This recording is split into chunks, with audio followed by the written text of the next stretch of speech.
Баршаңызға сәлем. Бүгін шаймен ішетін, өте тез дайындалатын муравейник тортын бірге дайындайтын боламыз. Мен бірге болыңыздар. Бізге керегі 180 грамм май, 350 грамм ұн, шай қасық ас содасы, бір жұмыртқа және де қойытылған сүт керек. Майымызды табаққа құйып, жұмыртқамызды саламыз.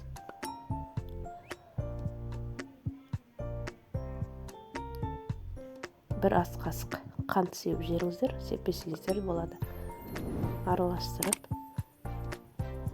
шай қасық содамыз саламыз.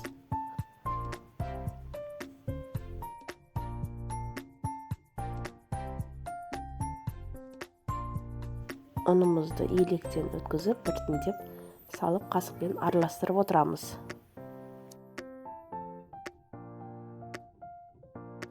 Ұнымызды толық салып, масса жасаймыз, кәдімгі нан илейміз.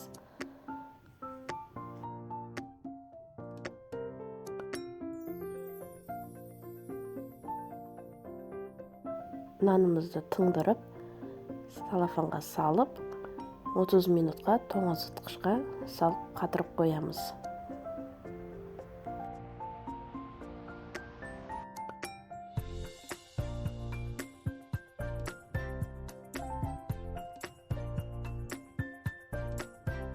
Қатқан қамырымызды ет тартқыштан өткіземіз.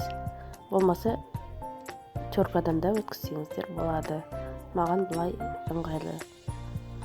Осылай өткізіп аламыз да барлық нанымызды. Сосын 180 градус духовкада 6-7 минутта тез пісіріп аламыз.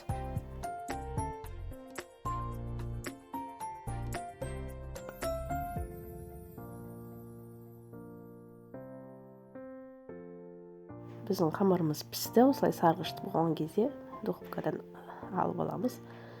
Бөлек табаға салып, жабысқан жерлер болса ашып, үгітіп, бір келкі масса дайындап аламыз.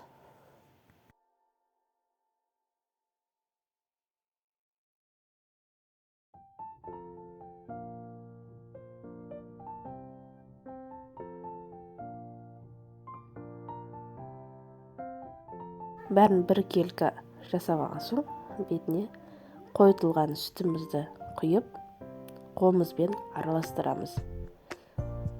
Қолмен араластырған маңызы себебі әр нанымызға, қамырымызға қойытылған сүтіміз сіңуі керек. Әбден араластырып, бөлек тарелкаға саламыз.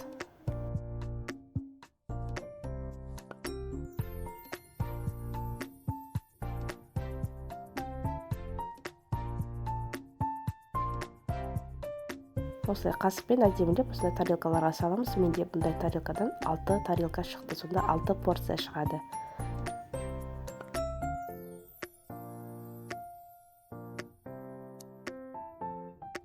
Үстіне макты себеміз де шайға қоя берсеңіздер болады. Ас болсын. Сіздер де дайындап көріңіздер.